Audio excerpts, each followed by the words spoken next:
Ассаламу алейкум баршаға. Сіздермен бірге Әйгерім. Бүгін сіздерге осындай ерекше жұмсақ болып шығатын пельмен тәріздес ерекше самсаның түрімен таныстыратын боламын.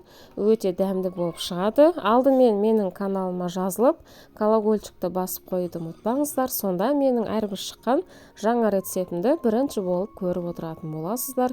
Видеоны соңына дейін қараңыздар. Алдымен бізге ұн, еліктен өтілген және де мұздай холодильниктен жаңадан шыққан бізге сары май немесе маргарин қажет. Дәл осылай ұнға аунатып, теркадан өткізіп аламыз барлығын. Яғни біз крошки, орысша айтқанда крошки жасайтын боламыз. Осы сары майымызды ұнға жақсылап араластырып біркелкі ететін боламыз. Мен бұны балаларыма жасап бердім. Өте керемет, өте ерекше шықты. Ауызашарға жасадым. Өте жеңіл, өте дәмді болып шығады. Енді осының барлығын біркелкі осылай араластырып болғаннан кейін біз бұған құятын суымызды дайындаймыз. Алдымен бізге салқын су керек болады. Бұл жерде 200 граммдай су және де шай қасықпен 1 қасық толтырып тұз салдым. Енді бір жұмыртқа саламын. Және де мына жерде алманың сірке суы, ешқандай зияны жоқ. Мен тек қана осындай сірке суын пайдаланамын. 2 ас қасық қостым және де еріп тұрған аздап 50 грамм сары майды салдым. Жақсылап біркелкі етіп араластырып, осы суымызға қамырымызды жұмсақ етіп илейтін боламыз. Қамырымыз жұп-жұмсақ, өте әдемі болып шығады. Дәл осылай июі қанғанша илейсіздер.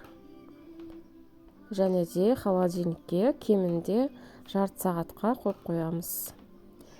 Мына жерде менде салмасына картоп, пияз, бұрыш және де тартылған ет. Қамырымыз жарты сағат тұрды.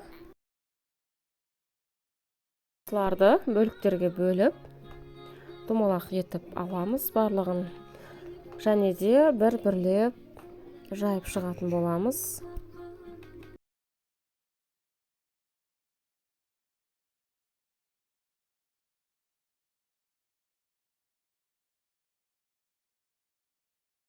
Қамырды қатты жұқа етпейміз. Қалыңдығы осындай болу керек, видеодағыдай. Және де осылай етіп 4 бұрышты етіп кесіп алатын боламыз.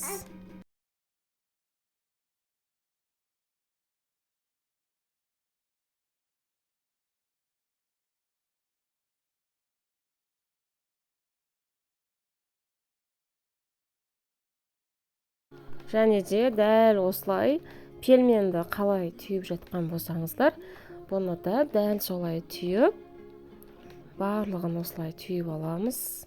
Қамырымыз өте нәзік, жұмсақ болып шығады. Жайып, қайтадан май жағып, қайтадан ораудың ешқандай қажеті жоқ.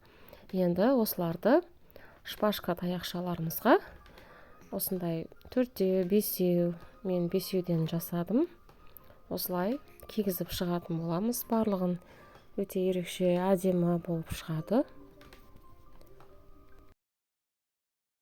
Балаларға да өте ыңғайлы алып жегенге. Қазір балаларды білесіздер, тамақ жегізу өте қиын. Осындай қызықты етіп, ерекше етіп берсек, балаларымыз өздері қызығып ақ жеп қоятын болады.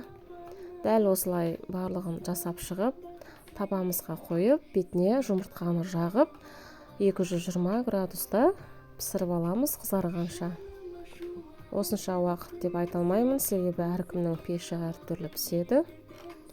Дәл осылай пісіріп алдық. Міне біздің самсамыз дайын. Ас болсын баршаңызға. Өте жұмсақ, өте әдемі, дәмді болып шығады. Сіздермен болған Әйгерім. Қош сау болыңыздар.